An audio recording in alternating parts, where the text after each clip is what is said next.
A graça e a paz de Jesus Cristo. Seja muito bem-vindo a esse canal que compartilha meditações, estudos, leituras e reflexões com base nos capítulos da Bíblia. Hoje nós vamos meditar, estudar, refletir, fazer a leitura de Jeremias no capítulo 10. Vamos aqui à leitura. Versículo 1. Ouvi a palavra que o Senhor vos fala a vós, ó casa de Israel. Nesse primeiro versículo, ouvi a palavra que o Senhor vos fala a vós, ó casa de Israel, Deus está falando assim: ouçam a palavra que o Senhor vos fala. Ouçam o que eu, o Senhor, estou falando com vocês. É isso que significa. Versículo 2: Assim diz o Senhor: não aprendais o caminho das nações, nem vos espanteis com os sinais dos céus, porque com eles se atemorizam as nações. Deus está dizendo assim, no versículo 1, Deus chama a atenção do seu povo, dizendo assim: ouçam a minha palavra, ouçam a palavra do Senhor que fala convosco, que fala a vós. Assim diz o Senhor: não aprendais o caminho das nações, não aprendam o caminho dos outros povos. Deus fala isso porque a casa de Israel era separada pelo Senhor. Os descendentes de Israel são descendentes de Abraão. Deus fez uma promessa. Lá no livro de Gênesis, nós vemos que Deus fez um pacto com Abraão. Ele fez uma aliança com Abraão, dizendo que ele seria com a sua posteridade, com a sua descendência. Então Deus fala assim: não aprendam o caminho das nações, não andem no caminho dos outros povos, das outras nações. Nem vos espanteis com os sinais dos céus, porque com eles se atemorizam as nações. Deus está dizendo assim: as outras nações ficam preocupadas quando vêm sinais nos céus, quando vem chuva, quando vem tempestade, quando vem tremores na terra. Eles se preocupam. E Deus fala assim: eles se preocupam, mas vocês não se preocupem com os sinais dos céus. Versículo 3: porque os costumes dos povos são vaidade, pois cortam do bosque um madeiro, obra das mãos do artífice, com machado. 4. Com prata e com ouro o enfeitam, com pregos e com martelos o firmam, para que não se mova. Versículo 5. São como a palmeira, obra torneada, mas não podem falar. Necessitam de quem os leve, porquanto não podem andar. Não tenhais receio deles, pois não podem fazer mal, nem tampouco têm poder de fazer bem. Então, nesses versículos aqui, 3, 4 e 5, Deus está dizendo que as outras nações, os outros povos, tinham medo dos sinais dos céus. Era costume nessa época de Jeremias que os povos fizessem imagens de escultura a partir de madeira e enfeites com prata, com ouro, firmando essas imagens com pregos para que eles carregassem essas imagens de escultura para todos os lugares onde eles passavam, com a finalidade de que não houvesse chuvas e que os sinais dos céus, que o tempo fosse favorável, que o tempo fosse bom. E Deus aqui está dizendo: ouçam, casa de Israel, não aprendam com os outros povos, que eles fazem isso. Eles têm o hábito, o costume de criarem estátuas, imagens de escultura, porque eles têm medo, eles têm receio do que pode acontecer na natureza. Eles ficam com insegurança em relação a toda a terra por onde eles passam. Então eles carregam essas imagens e eles firmam com pregos e martelos essas imagens para que elas fiquem firmes, porque representa uma força, um símbolo de que estão com Deus. E essas imagens podem até ser bonitas, o versículo 5 fala, obra torneada, mas elas precisam de quem os leve. O nosso Deus não precisa que ninguém o leve, nem que ninguém o carregue em uma imagem, em uma pedra, em um pedaço de pau porque simplesmente ele é o Criador dos céus e da terra, e ele habita em todos os lugares. Salmos 24:1 fala que do Senhor é a terra e a sua plenitude, o céu e todos os que nela habitam.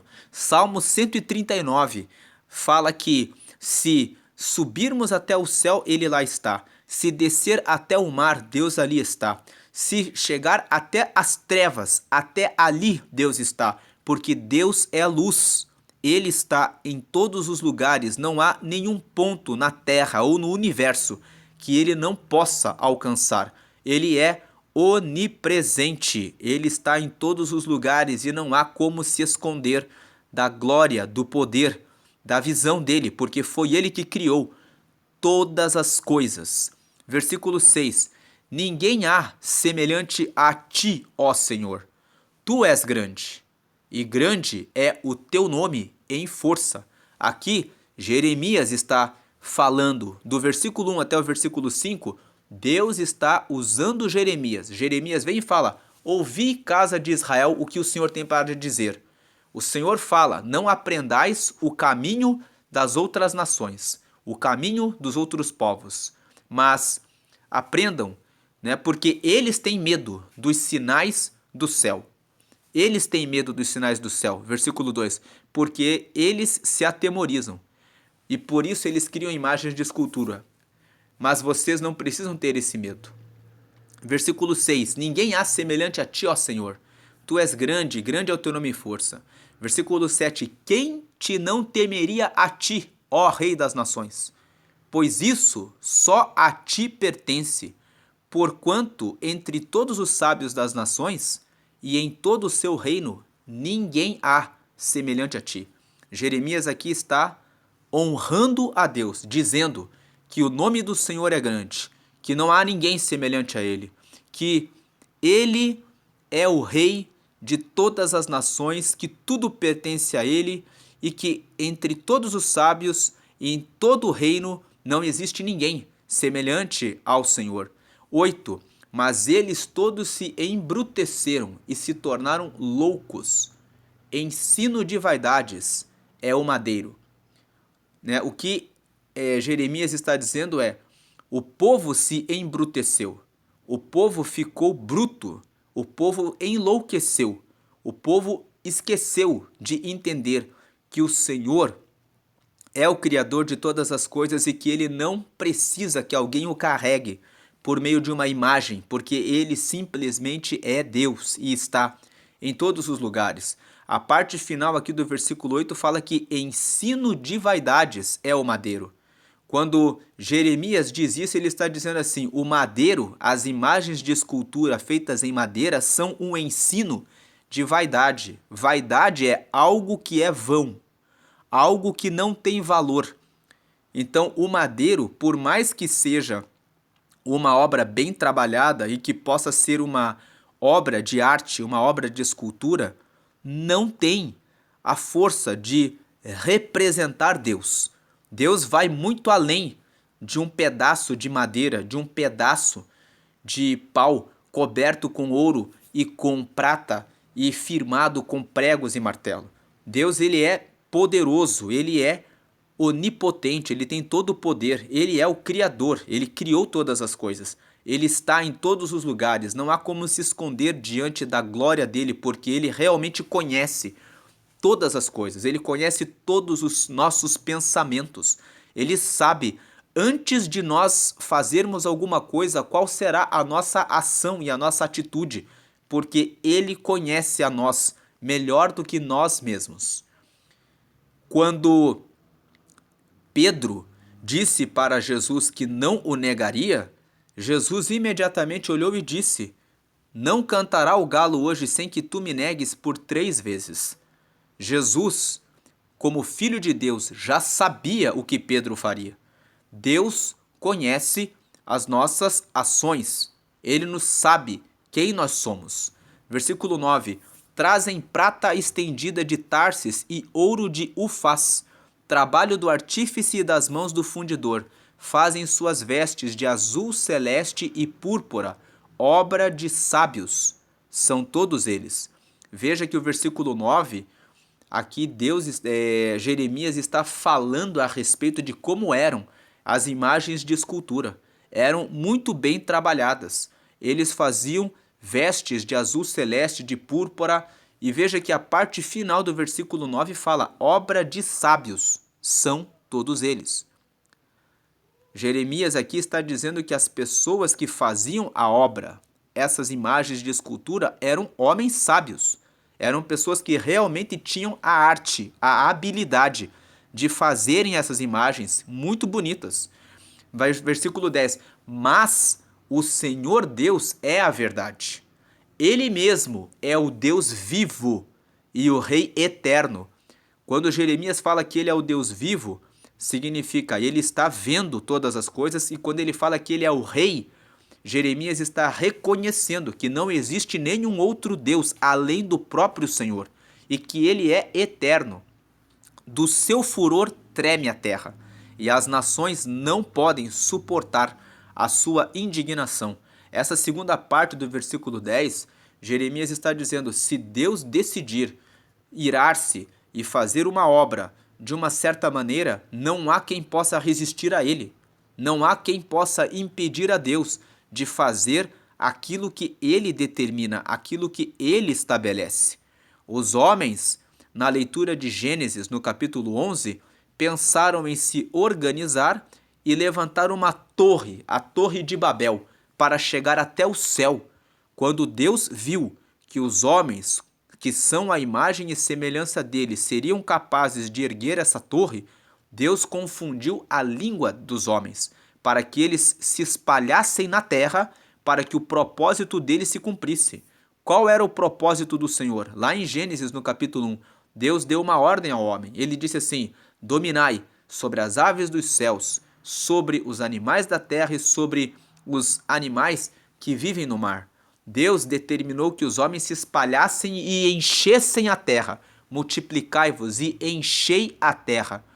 Quando os homens se reuniram em Babel para erguer uma coluna com a finalidade de chegarem até o céu e estabeleceram que viveriam em um único lugar com segurança, eles estavam se voltando contra o plano do próprio Deus. Então Deus disse: vou confundir as línguas, porque o texto de Gênesis 11 fala que então todos falavam a mesma língua. E Deus disse: todos estão no mesmo propósito, não haverá quem possa impedi-los de erguer essa coluna. Então irei e confundirei a sua língua para que cada um vá para o seu lugar, para a sua terra. E foi o que Deus fez. Deus sempre vai fazer, sempre vai realizar aquilo que for necessário para que o projeto dele, a determinação dele se cumpra. Não há quem possa se levantar contra o propósito, contra o furor do Senhor. Versículo 11: assim lhes direis: os deuses que não fizeram os céus e a terra desaparecerão da terra e de debaixo deste céu. Deus aqui está dizendo para Jeremias: diga para eles que esses deuses que eles fizeram de pau e que não fizeram os céus e a terra vão desaparecer da terra e de debaixo deste céu. Basta que uma imagem seja queimada no fogo para que ela desapareça. Por exemplo, versículo 12: ele fez a terra pelo seu poder. Jeremias aqui está dizendo que Deus fez a terra pelo poder dele. Ele estabeleceu o mundo por sua sabedoria e com a sua inteligência estendeu os céus. Versículo 13: fazendo ele soar a voz, logo há ruído de águas no céu, e sobem os vapores da extremidade da terra. Ele faz os relâmpagos para a chuva, e faz sair o vento dos seus tesouros. Quando nós lemos Gênesis no capítulo 1, nós vemos que Deus fez a separação entre águas e águas. As águas acima do firmamento, as nuvens, e as águas abaixo do firmamento formando os mares. Foi ele que criou todas as separações entre águas e águas e separou aqui as águas que vêm por meio de relâmpagos indicando a vinda da chuva. É ele que determina as águas no céu, os vapores da extremidade da terra. Jeremias está dizendo isso. Versículo 14: todo homem se embruteceu e não tem ciência. Envergonha-se todo fundidor da sua imagem de escultura, porque sua imagem fundida mentira é, e não há espírito nela. Veja que Jeremias está dizendo: a imagem de escultura é apenas um pedaço de pau, um pedaço de madeira, que tem prata, que tem ouro como enfeite, que tem pregos para que fiquem firmados e possam ficar de pé, mas não há espírito na imagem. Versículo 15: vaidades são, obra de enganos, no tempo da sua visitação virão a perecer. Deus está falando assim, no tempo em que o próprio Deus permite que a imagem de escultura caia no fogo e se queime, ela morre, a imagem de escultura desaparece. Versículo 16: não é semelhante a estes a porção de Jacó. Porção de Jacó, Deus está falando a respeito de Judá. Está falando assim: a porção de Jacó não é semelhante à imagem de escultura, porque ele é o criador de todas as coisas. A porção de Jacó, aqui, Deus está falando a respeito dele mesmo. Deus está falando assim que Jacó, que no caso é Israel, a porção deles é a comunhão com o Deus Criador dos céus e da terra. A porção deles não é um relacionamento com imagens de escultura. A porção de Jacó aqui no versículo 16, Deus está dizendo assim: eu que sou o Deus, o Criador dos céus e da terra, eu que sou o Deus de Jacó, eu que sou o Deus de Israel, eu é que sou o Deus deles, eu é que sou a porção espiritual deles. Ao contrário das outras nações, que o Deus é um Deus de pau ou de pedra, eu, o Criador, sou a porção de Jacó, eu sou a porção espiritual de Jacó, eu sou aquele com quem eles têm comunhão, o Criador de todas as coisas. E Israel é a vara da sua herança, é a vara da herança de Deus. Senhor dos exércitos é o seu nome. Deus está dizendo assim: Senhor dos exércitos, ou seja, aquele que guerreia todas as suas batalhas, que vai na sua frente para pelejar pela sua vida, naquilo que você precisa de providência, porque é Ele que cuida de você. Versículo 17: ajunta da terra a tua mercadoria, ó habitante da fortaleza. 18: porque assim diz o Senhor: eis que desta vez arrojarei, como se fora com uma funda, os moradores da terra, e os angustiarei, para que venham a senti-lo, dizendo, versículo 19: ai de mim, por causa do meu quebrantamento, a minha chaga me causa grande dor, e eu tinha dito, certamente isto é enfermidade que eu poderei suportar. Deus está dizendo assim, no versículo 18 e 19. No 18, o Senhor diz: eis que arrojarei como se fora com uma funda os moradores da terra e os angustiarei, para que venham a senti-lo. A funda era uma ferramenta de guerra. Davi usou uma funda. Era como se fosse um pedaço de tecido, em que seria possível colocar uma pedra e que com um movimento poderia lançar a pedra contra o adversário, contra um inimigo. Deus está dizendo assim que o próprio Deus vai arrojar os moradores de Judá como se eles fossem lançados com uma funda. É como se Deus dissesse assim: eu sou tão grande que eu tenho o poder de pegar uma funda enorme e colocar os moradores dessa terra e lançá-los para fora daqui. Deus está dizendo que ele colocaria angústia neles, dizendo, e ia fazer o povo dizer assim: ai de mim, versículo 19, por causa do meu quebrantamento. É como se Deus dissesse assim: eu vou fazer com vocês como se eu pegasse uma funda e lançasse vocês para fora daqui, e quando isso acontecer, vocês vão dizer assim: ai, porque eu estou sendo quebrantado, porque eu estou sendo despedaçado pelo braço do Senhor. A minha chaga me causa grande dor, ou seja, a minha doença, a minha ferida me causa grande dor, e eu tinha dito, certamente isto é enfermidade que eu poderei suportar.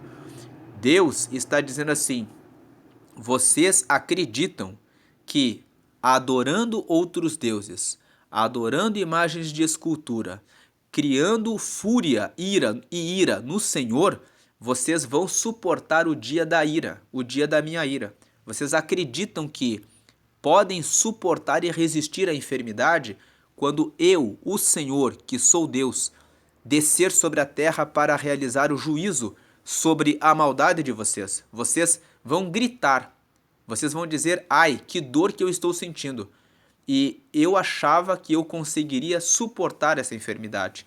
Versículo 20: a minha tenda está destruída, e todas as minhas cordas se quebraram.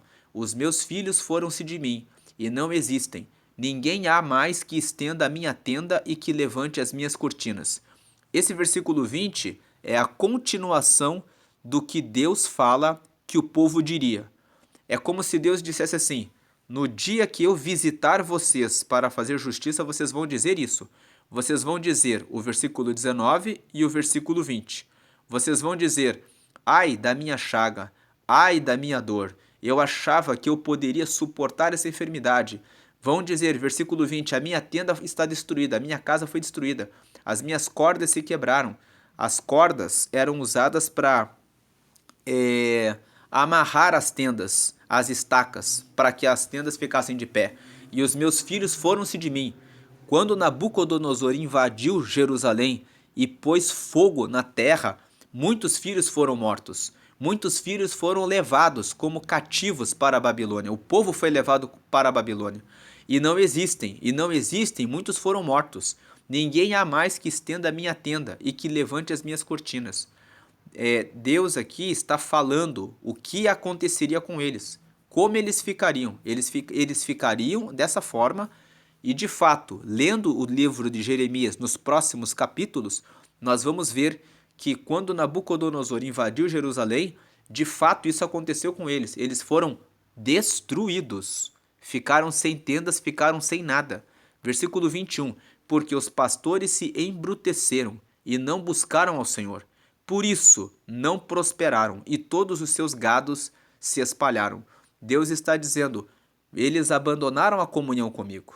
Então eu realizei agora juízo. Eles se afastaram de mim. Versículo 22. Eis que vem uma voz de fama, grande tumulto da terra do norte, para fazer das cidades de Judá uma assolação, uma morada de dragões. Aqui está, no versículo 22, a revelação de Deus, dizendo: vai vir um homem que tem grande fama. Nabucodonosor se destacou como rei da Babilônia, como aquele que destruiu os assírios.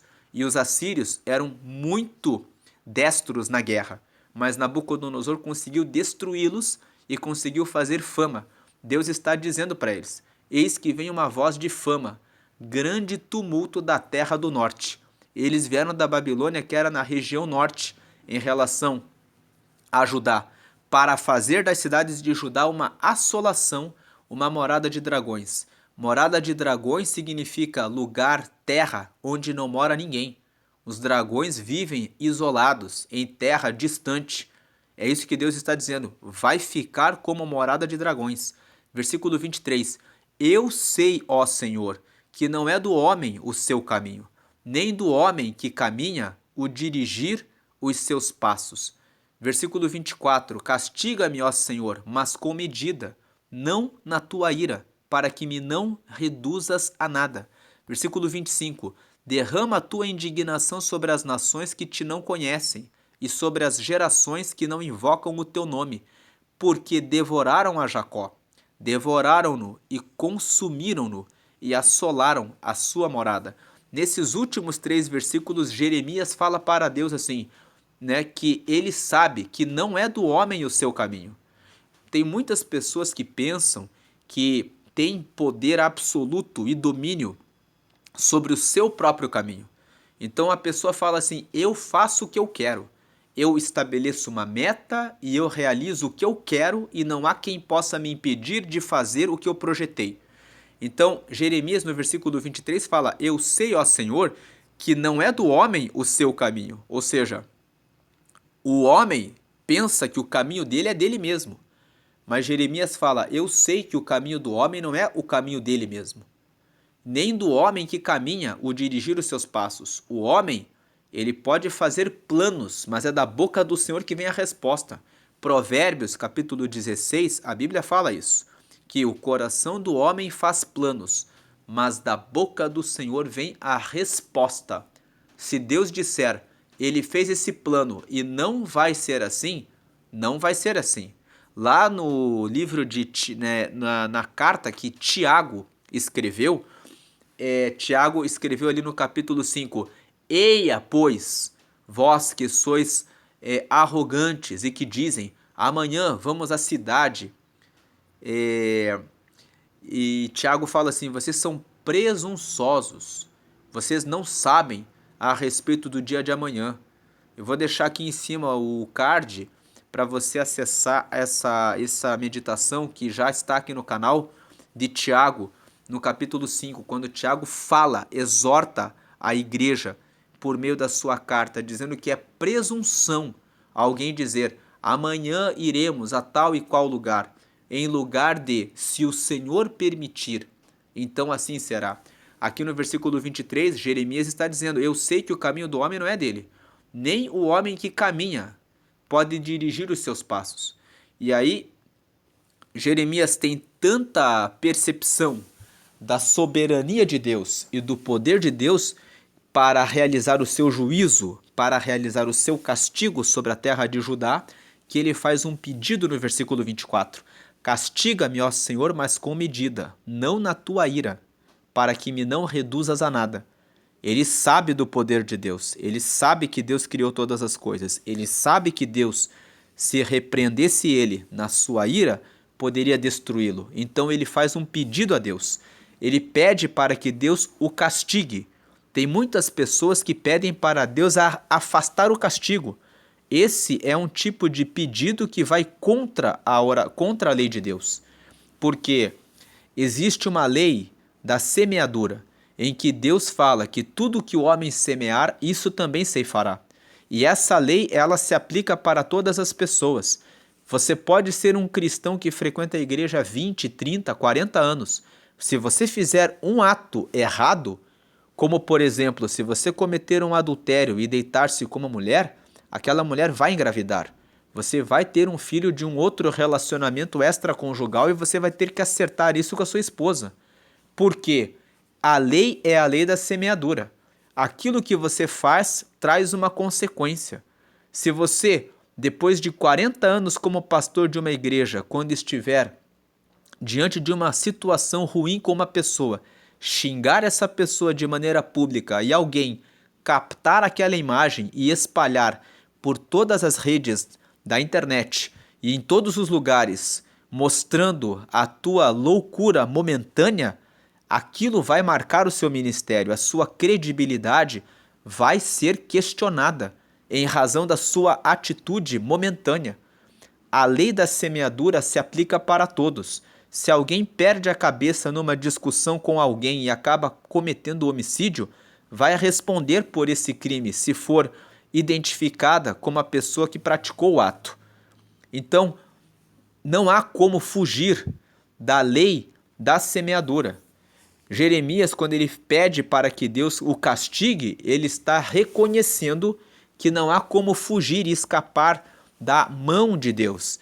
Então ele fala, eu peco, Deus, e eu peço que o Senhor me castigue, porque eu sei que o Senhor vai castigar todos os atos que não são corretos. Mas o que eu peço é que o castigo seja com medida. Que o Senhor não me castigue na tua ira para que não me reduza a nada. Porque eu sei que o poder do Senhor é grande. E o versículo 25, que termina o capítulo, ele fala, derrama a tua indignação sobre as nações que te não conhecem e sobre as gerações que não invocam o teu nome, porque devoraram a Jacó. Veja que no versículo 25, Jeremias está dizendo assim, que essas nações que vão se levantar contra Judá, contra Jerusalém, que elas recebam a indignação do Senhor, que elas sejam julgadas pelo fato de terem devorado a nosso povo. Devoraram-no e consumiram-no e assolaram a sua morada. Basicamente, o capítulo 10 de Jeremias, Deus fala a respeito das imagens de escultura. Deus fala que as pessoas, os povos que não honram a Deus, criam imagens de escultura para terem em que se apoiar, porque eles têm medo a respeito das situações da vida. Mas aqueles que estão com o Senhor não precisam ter medo de nada, porque o Senhor é uma torre forte, Ele é um alto refúgio, Ele é o Todo-Poderoso, Ele é o Criador dos céus e da terra, Ele é aquele que exerce o governo e o poder sobre todas as coisas. Quem confia nele não se abala. Salmo 46:1 fala que o Senhor é o refúgio daqueles que confiam nele, que ele é fortaleza para os que confiam nele, que ele é o socorro bem presente nos momentos de angústia. Então, Deus, ele é o Todo-Poderoso. Aqueles que sustentam, criam, desenham, forjam uma imagem de escultura ou colocam uma imagem de escultura para fazer qualquer tipo de prece ou pedido para essas imagens, estão equivocados em razão da presença soberana de Deus. Salmo 139, Deus fala que Ele está em todos os lugares. Se uma pessoa for até o céu, Ele lá está. Se for até as trevas, Ele lá está, porque com Ele mora a luz. Não há como fugir da presença dEle. Não há necessidade de nenhuma imagem de escultura, de nenhuma representação, de nenhum desenho, de nada. Deus está dizendo que Ele é vivo, Ele é Deus. E Jeremias aqui fala que não há ninguém semelhante a Ele. Quem não temeria a Deus, que é o Rei das nações?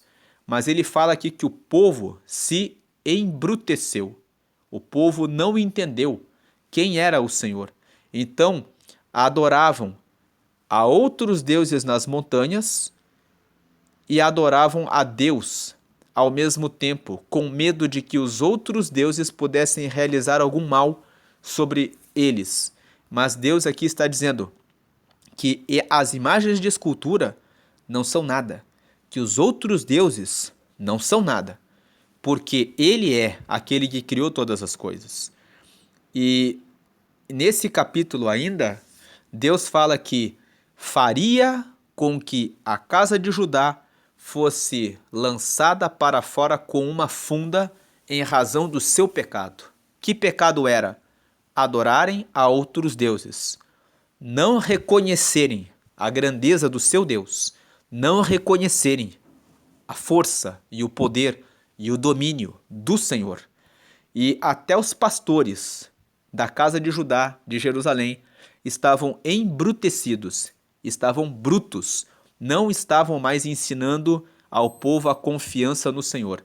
No versículo 22 aqui no meio da tela, né, nós vemos que Deus fala que uma nação do norte e uma voz de grande fama viria e assolaria Judá e tornaria ela uma morada de dragões. E Jeremias termina dizendo assim, Jeremias, sabendo desse castigo que viria sobre a sua nação, sobre o seu povo, reconhece que ele, como membro desse povo, também merecia o castigo.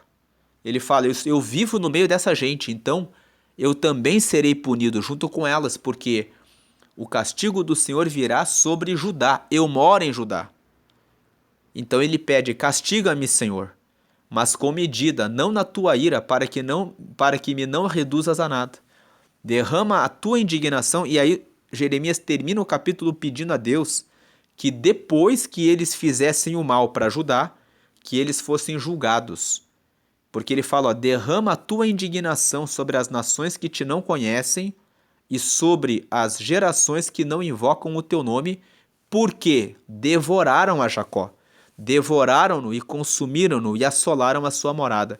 Então, Jeremias aqui vai adiante, tendo a visão de que o povo do norte viria e tomaria Judá e as suas cidades, ele já pede a Deus antecipadamente: castiga-me também, Senhor, porque eu vivo no meio desse povo, o meu pecado está junto com o deles, mas que eu não seja castigado na tua ira, para que eu não seja reduzido a nada, e que a tua indignação caia sobre as nações que não conhecem ao Senhor e sobre as gerações que não invocam o teu nome, porque eles devoraram Jacó, porque eles devoraram-no e o consumiram e assolaram a sua morada. Então essa é a palavra de Jeremias capítulo 10.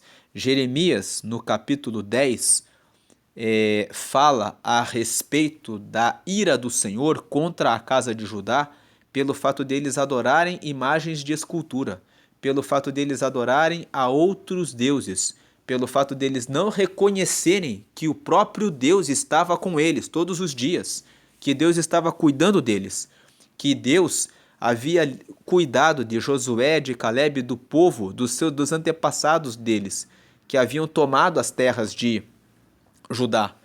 E por essa razão Deus fala que um castigo viria sobre eles. Eles seriam invadidos por uma terra do norte, que no caso foi a Babilônia, liderada pelo rei Nabucodonosor, e eles seriam assolados, receberiam o castigo para se arrependerem e se converterem ao Senhor. Essa é a mensagem de Jeremias no capítulo 10.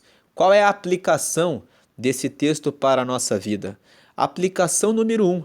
Se você confia em Deus, não procure confiar em você mesmo, no seu próprio braço. Não procure confiar, ter dúvidas a respeito do poder de Deus. Quando nós chegamos diante dele para pedir alguma coisa, precisamos chegar com a confiança de que já recebemos. Precisamos chegar diante dele com fé, sabendo que quando pedimos, já alcançamos. Deus, ele sabe aquilo que você vai pedir a ele antes mesmo que você abra a sua boca. Então, quando você abre a boca, apenas declare: o Senhor é comigo e eu conseguirei realizar esse projeto, porque eu estou colocando nas mãos do Senhor. Não importa quem está no teu caminho sendo o obstáculo para você. Quando você coloca o plano na mão de Deus, você está colocando na mão do Todo-Poderoso, que tem o poder e o governo sobre todas as circunstâncias dessa terra. Então, o povo, não confiava em Deus. A primeira aplicação é: confie absolutamente em Deus e coloque todos os seus planos diante de Deus. A segunda aplicação é: não coloque nada no lugar de Deus. O primeiro mandamento é amar a Deus acima de todas as coisas, com todas as suas forças, com todo o seu entendimento, com todos os seus bens, com tudo que você é, que adore ao Senhor. Não se coloque acima de Deus. Tem muitas pessoas que têm a egolatria. Elas adoram elas mesmas. A vontade delas tem que ser satisfeita antes da vontade de Deus. Elas não conhecem Deus. Elas dizem: eu faço o que eu quero, na hora que eu quero, do jeito que eu quero, e ninguém pode se intrometer na minha vida. Mas o Senhor tem o tempo de fazer a cobrança de todas as atitudes suas. E uma terceira aplicação. Jeremias reconhece a lei da semeadura.